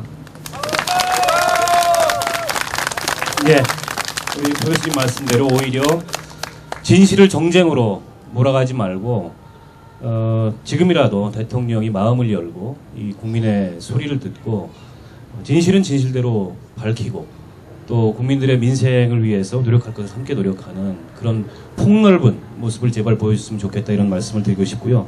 이제 시간이 꽤 흘러서 이제 정리해갈 시점이 돼가는데요. 제가 모두에도 말씀드렸듯이 광장에서 우리 정당의 또 간부들이 지식인들이 시민들이 모여서 대통령의 품격을 논해야 되는 지금의 상황이 사실은 대단히 안타깝습니다. 대선이 끝난 지 6개월밖에 안 됐고 비록 선거 때의 승부는 승부고 어쨌든 이 정부가 잘 되는 것이 우리 국가의 발전을 위해서 사회의 발전을 위해서 좋은 일인데 지금 6개월간을 되돌아보면 과연 남은 임기 5년 동안 이 정부가 잘 될 수 있을까에 대해서 대단히 심각한 우려를 하지 않을 수 없습니다. 그리고 그 책임은 무엇보다 대통령에게 있습니다. 그런 점에서 정말 대통령께서 오늘 우리가 품격이라는 표현을 썼는데 품격을 포함해서 지금이라도 좀 정신을 똑바로 차려주시고 군림하는 것이 아니고 소통하고 진정한 의미에서 통치하는 그런 모습을 보여줬으면 좋겠습니다. 2013년 우리가 바라는 혹은 대한민국이 필요로 하는 대통령의 품격은 어떤 것인지 마지막 정리를 겸해서 우리 패널들께 한 말씀씩 부탁드리겠습니다. 우리 천 대표님부터. 제가 품격에 대한 얘기를 많이 말씀드렸는데 뭐 저 스스로의 품격이 그렇게 높지 못해서 얼마나 설득력이 있었는지 모르겠습니다. 제가 얼마 전에 그 8.15 행사 앞두고 정당 대표로 참석하면서 그 전에 이제 간단하게 간담회를 합니다. 대통령과 종교 지도자들과 정당 대표와 간담회를 합니다. 저는 박근혜 대통령을 가장 가까이서 본 게 그때였던 것 같습니다. 8월 15일 날이었습니다. 저기 세종문화회관에서 행사할 때 정말 말씀하시는 톤과 그리는 선, 이 손동작 이런 게 굉장히 품격 있으셨다고 저는 생각합니다. 그런데 그건 진정한 품격이 아니라고 생각합니다. 국민 앞에 고개를 숙이는 것을 부끄러워한다면 그건 저는 진정한 품격이 아니라고 생각합니다. 야당 대표를 만나는데 이 얘기는 빼고 라고 얘기하는 것은 품격이 없을 뿐만 아니라 국정 전반에 대해서 허심탄회하게 논의할 만큼 실력이 안 된다는 것을 자인하는 것이기도 하다고 생각합니다. 야당과 대화하는 것이 품격이 떨어지는 일이라고 생각해서는 안 됩니다. 미안하지만요, 대한민국 대통령은 박근혜 대통령이 아니고 국민이 대통령입니다. 대통령이라는 자리는 국민을 대통령으로 모시라고 만들어준 자리입니다. 그런데 지금 박근혜 대통령은 21세기판 유신정권 느낌이 듭니다. 정말 여왕이 되어 가시려고 하는 거 아닌가 하는 생각이 듭니다. 오늘 제가 전국 공무원 노조 분들을 만났는데요. 그분들이 청운동 동사무소에서 막 농성을 하니까 그 자체는 불법이 아닌데 박근혜 대통령에 대해서 막 소리를 지르니까 코드를 딱 뽑더래요. 왜 그러냐고 그랬더니 청운동 동사무소에서 얘기하는 건 집무실까지 소리가 들릴 수 있기 때문에 대통령께서 그 소리를 들어서는 절대 안 된다. 그러면서 뽑더라는 겁니다. 제가 알기로는 이명박 대통령은 처산 중턱에 들어가서도 아침 이슬을 들으셨는데 그 박근혜 대통령은 거기까지밖에 안 들으시는 모양입니다. 아무튼 진정한 품격은 그래서 나오는 것이 아니다. 국민 앞에 소박해지는 것, 국민 앞에 겸손해지는 것, 그것이 진정한 품격입니다. 저도 정말 대한민국의 품격 있는 여성 대통령 밑에서 4년 반을 지내고 싶습니다. 이 소망을 꼭 이루어 주십시오. 감사합니다.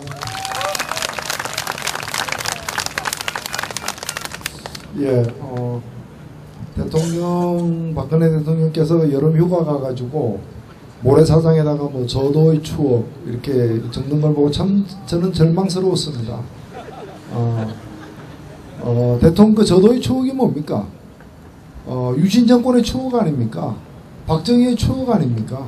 비록 본인에게는 혈육일지 몰라도 대통령으로서는 극복해야 되는 과거이고 우리나라 민주주의 역사에 큰 상처를 낸 그 상황 아닙니까? 저는 박근혜 대통령이 대통령으로서 제대로 국민들에게 자신이 약속한 바대로 일을 하기 위해서도 저도의 추억에서 깨어나야 한다. 저도의 추억을 버려라. 그래야 제대로 된 대통령을 할 수 있다 이렇게 생각되고요. 그리고 저는 일본 아베 수상과 독일의 그 메르켈 총리를 보면서 보수에도 품격이 있구나라는 걸 느끼고 있습니다. 보수가 다 똑같은 보수가 아니에요. 그런 과거의 식민지 만행 또는 전쟁에서의 어떤 그런 만행에 대해서 반성하는 보수가 있고 그리고 그것을 갖다가 자랑스럽게 뻔뻔하게 생각하는 그런 보수가 있는 거예요. 누가 진정한 보수인가?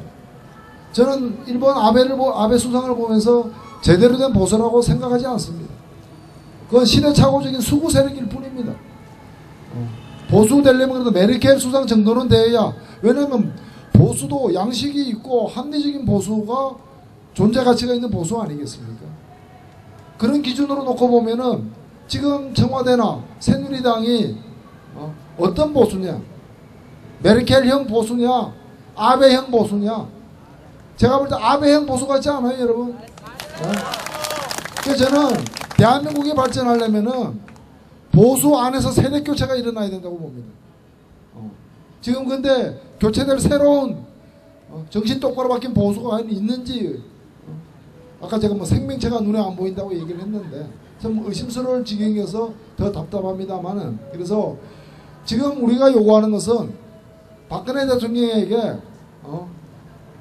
갑자기 뭐 진보가 되라고 요구하는 거 아니지 않습니까? 그건 있을 수 없는 일이잖아요. 그거 뭐 DNA를 바꾸지 않는 한 그게 되겠습니까? 그러나 품격 있는 보수는 돼야 될 거 아니에요. 그런 점에서 박근혜 대통령이 저도의 쪽에서 깨어나와야 되고, 우리 국민들이 실제 무엇을 요구하는지를 제대로 듣기를 저는 바랍니다. 감사합니다. 예, 보수에 대한 논쟁이 뭐 국제적으로도 역사적으로 이루어지고 있죠. 지금 보수가 무엇이냐에 대한 단일한 정의는 없습니다. 그런데 보수의 원조, 고향인 영국에서의 논쟁을 살펴보면 처음에는 보수는 단순히 수구였습니다. 옛 것을 지키자, 바꾸지 말자. 그래서 프랑스 시민혁명을 맹렬히 비난했던 게 영국의 보수였거든요. 그런데 이 보수가 바뀌기 시작합니다. 1950년대부터 이 퀸튼 호그라는 보수당 당대표가 뭐라고 얘기했냐 하면요, 보수란 무엇이냐? 사회의 자유 수준을 향상시키고 인간 본성 그 내면에 있는 깊고 진지한 요구에 부응하는 것이 보수다, 이렇게 얘기를 해요. 좀 어려운 말 같은데요. 그걸 조금 쉽게 풀어내면 뭐냐면, 우리 인간이 분노하지 않습니까? 이건 아니야, 잘못됐어 라고 했을 때 보수는 그 진지한 분노의 욕구를 들어줘야 합니다. 어루만져 줘야 해요. 그 다음에 우리 인간들이 갈구하는 것이 있다면 그것을 들여다보고 답을 주는 것이 보수의 생명입니다. 또한 우리 사회에 자유가 흘러넘치도록 해줘야 합니다. 예를 들어서 우리가 별로 좋아하지 않지만 미국의 조지 부시 대통령 같은 경우에는 그분이 이라크 전쟁 일으키고 막 그 여러 가지 문제를 야기했을 때 미국 사회에서는 부시는 사이코패스다라는 말이 엄청나게 횡행했어요. 여러 가지 사실들을 결부시키고. 하지만 어느 한 사람도 부시를 사이코패스라고 불렀다고 해서 잡혀간 사람 없습니다. 처벌받은 사람 없습니다. 그런데 우리나라에서는 박근혜 대통령에게 뭐라고 한마디만 하면 잡혀가요. 이게 도대체가 자유를 숭상하는 보수의 품격입니까? 대통령이라면, 특히 보수의 대표라면 자신을 향한 표현의 자유를 무한히 허용해야 합니다. 박근혜 대통령 하야해, 사퇴해, 내려와 라는 국내 외침을 들으셔야 해요. 그 마음속에 있는 분노를 읽으셔야 합니다. 그 말을 막거나 그 말을 하는 사람을 종북으로 내몰고 그 말을 한다고 해서 대선 불복이라고 욕한다면 그 사람들은 보수의 자격이 없습니다. 품격 이전에 자격이 없습니다. 마지막으로, 보수는 결코 고집장이가 아니다. 자신의 가치, 대한민국의 전통을 사랑하고 지켜내가려고 노력을 하지만 자신과 다른 의견을 가진 사람, 자신을 비판하는 사람, 그들의 존재와 그들의 이야기와 그들의 의견을 존중할 줄 아는 것이 보수의 품격이다. 이 말씀 드리겠습니다. 고맙습니다. 예, 우리 세 분 말씀을 종합해 보니까 세 가지가 지금 우리 박근혜 대통령한테 그리고 대한민국 보수에게 필요한 것 같습니다. 첫 번째로는 박근혜 대통령 개인께서는 아까 우리 노 대표님이 저도의 추억이라고 얘기하셨는데 아버지 시대의 그 추억으로부터 좀 깨어날 필요가 있는 것 같습니다. 저도의 추억이라고 바닷가에 쓰고 돌아와서 가장 먼저 한 일이 유신 시대의 인물, 공작 정치의 대명사인 김기춘 씨를 비서실장으로 임명했습니다. 정말 경악하지 않을 수 없는 상황이었고요. 그것으로부터 깨어나지 못하는 한 이 국민과의 불화, 시대와의 불화가 계속될 수밖에 없다. 이런 말씀을 드리고 싶고, 두 번째로는 대한민국의 보수는 좀 국민과 소통할 줄 알았으면 좋겠다. 사실은 보수라는 것이 상대적 개념입니다. 보수, 진보 모두 그렇습니다. 근데 대한민국의 보수는 어떤 절대적인 자기들만의 기준을 가지고 세상을 사는 것 같아요.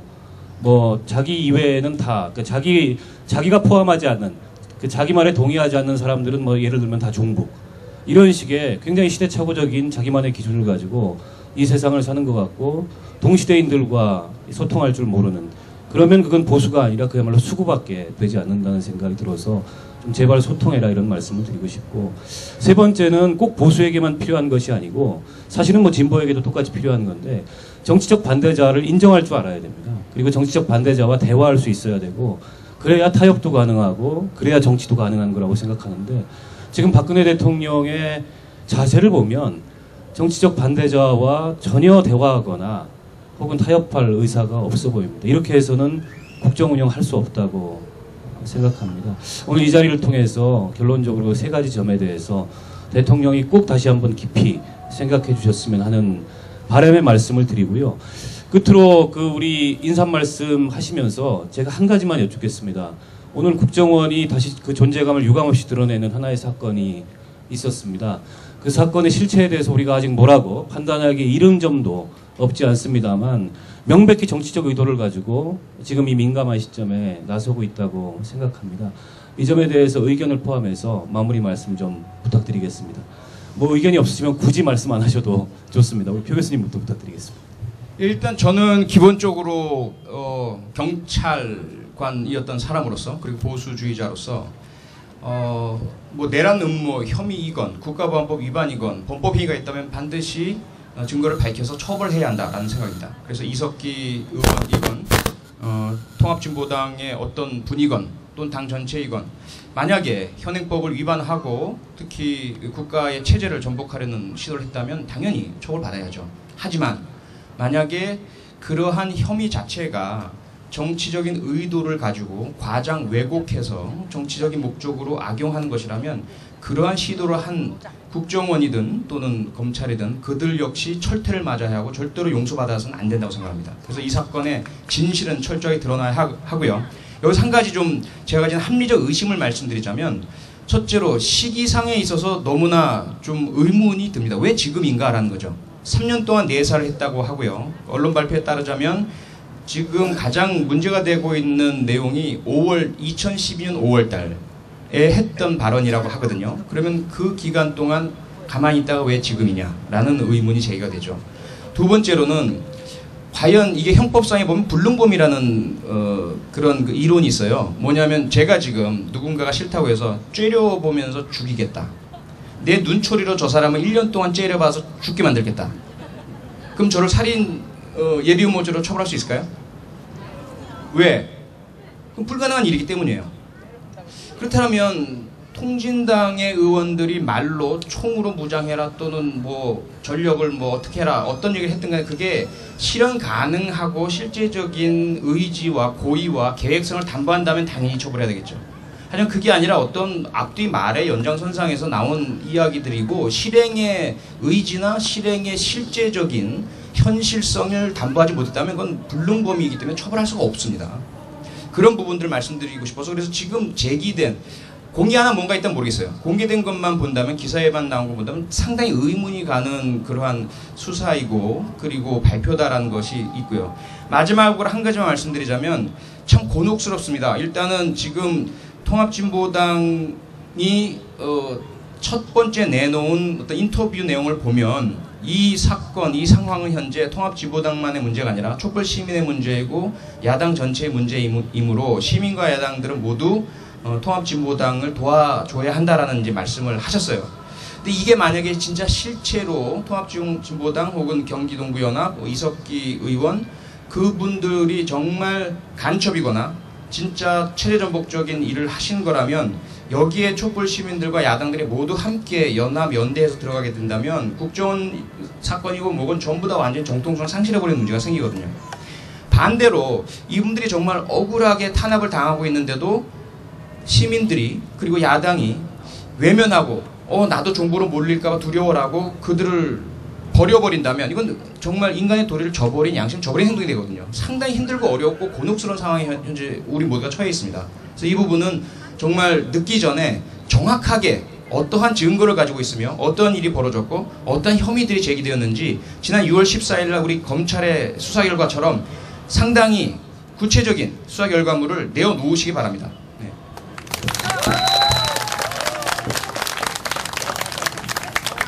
예, 바로 얼마 전에 요 서울중앙지법에서 국정원에 의해서 남매 간첩으로 이렇게 기소된 탈북 화교 출신인 분들이 간첩이 아니다라는 판결을 받았어요. 사실 이런 일은 있어서는 안 되는 일이지만 우리 사회에서는 종종 있어 왔던 일입니다. 그래서 국정원이 간첩을 잡는 곳인지 간첩을 만드는 곳인지 그 의심을 받을 때도 여러 차례 사실 있었습니다. 어떤 분들은 국정원이 잡은 간첩보다 국정원이 만든 간첩이 더 많을 것이다 라는 주장을 하기도 합니다. 그래서 이번 사건과 관련해서도 사실은 굉장히 신중하게 볼 수밖에 없습니다. 저는 국정원이 지금 내외적으로 공경에 처하면서 또 국정원의 개혁, 실제로는 국정원의 존재 자체도 지금 이렇게 문제시되고 있는 상황에서 국정원이 생존권 투쟁으로 이런 일을 벌이고 있는 것인지 아니면 실제 근거가 있는 것인지에 대해서 좀 명확하게 밝혀야 되겠다. 그런 점에서 이 정도 사안이라면 또 그게 국회의원까지 관련되고 정당이 핵심 지금 대상으로 압수수색 대상으로 되어 있는 상황이라면은 그렇게 영장을 집행할 것만이 아니라 국민들에게 국민들이 선택한 사람들이잖아요. 국민들에게 자초지정을 상세하게 밝히는 게 국정원이 먼저 해야 될 일이 아닌가. 그런 것도 없이 그냥 어디 그냥 잡범들 이렇게 잡는 식으로 이렇게 막 일을 벌린 것에 대해서 대단히 유감스럽다는 말씀을 드리고자 합니다. 제가 작은 정의당이지만 당 대표이기 때문에 이 문제 매우 심각한 이야기입니다. 작년에 아픈 기억도 있고요.